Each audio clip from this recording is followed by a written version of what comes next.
Greetings, I'm Rob Chapman. How you doing? Nice to see you guys. I thought I'd make just an update, chatty blog video on a really creaky chair.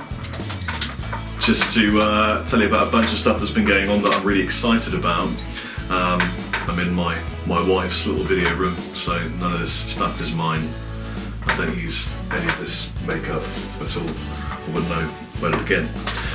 Or require its needs. So, what's happened? Loads of cool things. Just amazed and really thankful that Dorje hit the charts. We hit #1 in the iTunes rock chart for 3 days in England, and #8 in America, and also #1 in Denmark and a bunch of other places on this earth. And that's amazing because we didn't do anything. We didn't do any marketing, any sort of. We put a music video out on YouTube, and I'm just really thankful and happy that we had chart success. Thanks to you guys buying thousands and thousands of the EP Catalyst. So thank you. It's like you tick it off the list. It's one of those things that you never expect to ever happen. And I found out last week that, rather excitedly, we hit the Billboard in the States. We were number 17 new albums, releases, and I forget the rest of the information. Whatever. It's really exciting, and it's just sort of the first proper EP. We've got more releases coming up next year. So, what else happened? I did a really cool interview for Music Radar. The reason it was really cool was because it wasn't, "Hey Rob, what's it like running a guitar company?" or "Hey Rob, what's it like having a YouTube channel?" It was, "What's your favourite top 10 albums?" And it was a real refreshing change to get to chat about music. Because that's what I love, So if you want to read that, you can check it out in the link that I'll put in the description box below. And it's just my top 10 albums, but they're not my top 10 albums as in my top 10 favourite albums. I did it a little bit differently. I went in chronological order, so from the first album that I really liked, I went 10 albums from there, and kind of what it did to me as a player and as a musician. So hopefully it might just be a little bit more interesting than things I like. Spoilers, 7 and 8 were both Metallica. So that was great. What else has happened? Oh man, so much tour preparation, hours and hours of rehearsing. Worked out a whole new vocal range, which is really interesting. Been working on my vocals, and I've discovered that I can now sing 4 tones higher than I previously could with a new vocal technique. Thank you, phone. That I didn't previously understand or know, but I've suddenly just worked out. So that's good. And what else has happened? I went through a process of elimination for all the gear I'm taking with me on tour. It's 3 weeks, so it's quite a long one. It's cold out there as well. Not that that makes any difference, but it's a cold long tour. And decided to take out a couple of silverbacks alongside my little red dwarf. I'm actually using prototype #2 silverback because I found that it blended with Rabia's Kraken and the bass amp that we think Dave's going to use nicely. Long story, basically Dave's amp is knackered, he needed a new one. Ashdown is sorting him out. Thank you, Ashdown. It makes a big difference blending amplifiers together.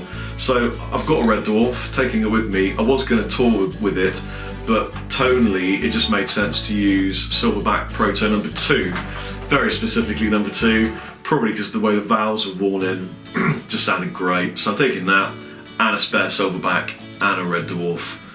Why not? I am using Hot Rod for the drop C sharp stuff, things like To Survive, Catalyst, etc. I'm using my blue Ghost Fret for a lot of the drop C stuff, like Flower of Life, kind of thing. And I'm using my natural Ghost Fret for White Dove because it kind of looks like a white dove. If that was a Ghost Fret shape, I don't know. So that's 3 guitars, they're all hardtails. Well, actually I hardtailed the hot rod, so it's kind of a hardtail. So if I break a string, it's fine. Yeah, it's cool. Small crew. Unfortunately, it's one of those things, despite the fact that we had some great charting success and we've got a lot going for us, we don't really have any money, and as a result, we couldn't afford to take out a number of crew members that we really wanted to take with us. So we couldn't afford to take Pablo or David Wiley.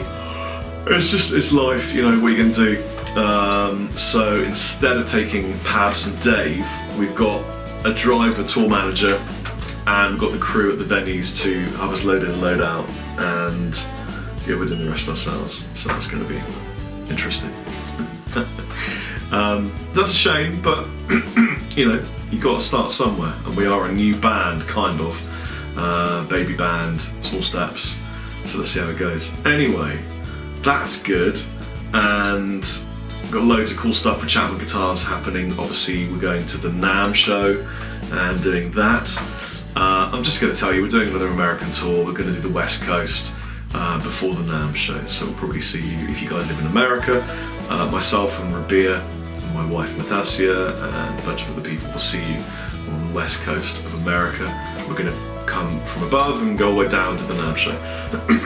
I'm sure there's loads of other stuff. Let me tell you the venues we're playing at on this Catalyst tour, so that you know where we are and when we are. So this is all as of tomorrow. So tomorrow we're in Southampton, and that'll be good. That's Joiners, good venue actually. And then 22nd is Cardiff at the Globe. That one is sold really well, so if you want to come to that one, get a ticket now. 23rd is the Underground in Plymouth, and then we've got a day off. And then Leeds on the 25th at the Key Club. Newcastle, the Cluny on the 26th. Newcastleians, the Cluny's a cool venue, so come there 26th and come and see us. We've got a day off. Then we're going to Scotland for 3 days. I think we're all going to freeze to death. 28th, we're at Audio in Glasgow, one of my favourite venues of all time. 29th, for the first time ever, we're going to Aberdeen, and we're going to be at a venue called The Tunnels. No idea what that's like, looking forward to it. The 30th, we're in Edinburgh. Never been to Edinburgh either, which is going to be great. We're playing Opium. The 1st of December we got off, and then we're in Liverpool on the 2nd at the O2 Academy 3. Liverpool should be fun. It's always good. Bristol, the Exchange on the 3rd. And then we're in Tunbridge Wells at the Forum on the 4th. Never played Tunbridge Wells. No expectations, but hopefully it'll be a good one. Kingston, the Cricketers on the 6th of December. Birmingham, it says the County Yard on the 7th. Day off. London, Boston Music Rooms, 9th. That should be cool. Reading, Face Bar on the 10th. And then the last one is Milton Keynes Crawford Arms, of course, on the 11th of December. And then we get to go home and chill. So hopefully, I'll see you guys at some of these venues, and we'll get to hang out. I'm just going to let this grow. I'm really enjoying it. It's keeping my face warm.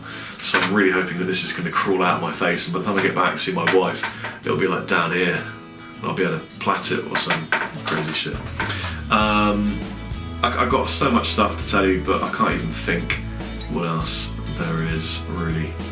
Other than the fact that today, I took my mic out to sing, and I put a banana in the mic stand instead, and then ate it while I was singing. That was really funny. It looked like this. So, have yourselves a lovely evening. Come and see us on tour. If you haven't already purchased the EP Catalyst from the band I'm in, Dorje, please do so.